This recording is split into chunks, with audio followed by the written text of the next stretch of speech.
It's a hard road, but to your point, as you've always said, like on any given night, the old lion can show up and defend when he has to and put on a performance. But on a consistent basis, once you start to see that tide shifted, like you say, also it's hard to see the tide being stopped. The sandcastle slowly washing out to sea. Might make one more stand, might survive one more tide, but eventually the tide always wins.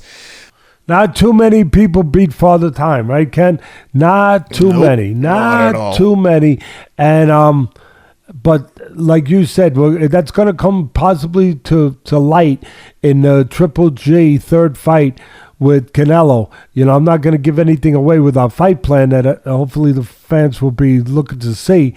But I talk about that. I talk about, does the old lion, and of course the old lion would be Triple G, does the old lion get a chance to roar one last time? Yeah. I mean, that's what it's going to come down to.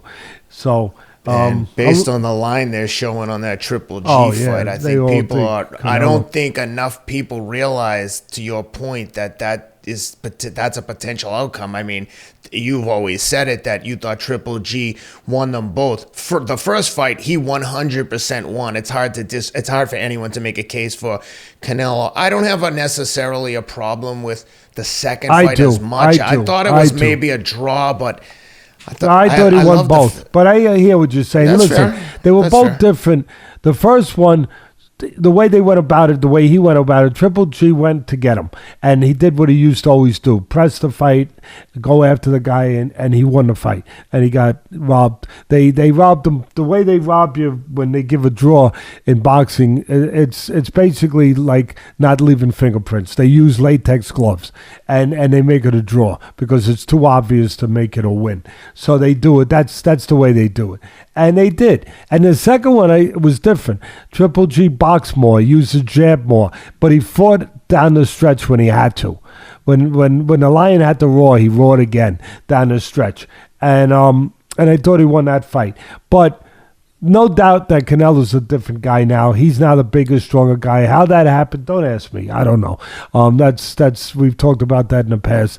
Watch the fight plan. You get to know more about my full feeling about that. But he's now the bigger, stronger guy, and he's a more confident guy. He grew up in that second fight, Canelo, where he wasn't so sure of himself the first time he met Triple G that he could handle this level of a guy.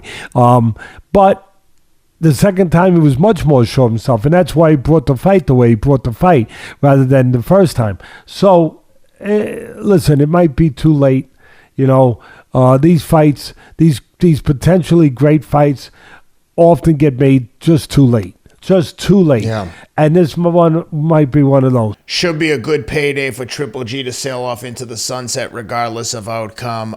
He has looked a little bit aged in some of his recent performances, but I'm not discounting him. My only point with the second fight is, and I give Canelo a lot of credit, at least from my perspective, I thought Canelo in the first fight waited, and Triple G, I thought, took the fight to him. In the second fight, I was actually impressed that Canelo was pressing the action and it turned it a little bit, so I didn't have as much of a problem with that. He was a different guy in the second fight.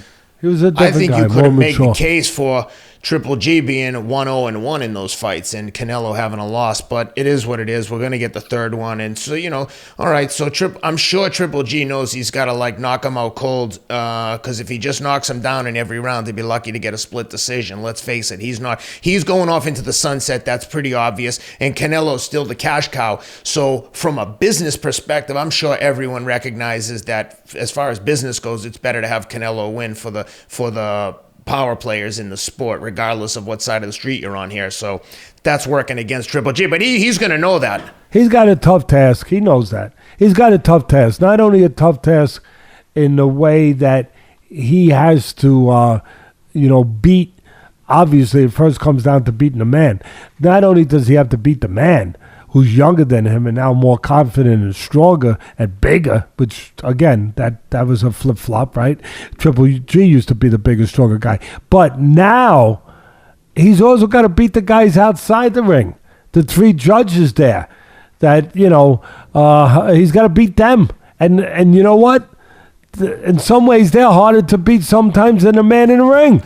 So we'll see.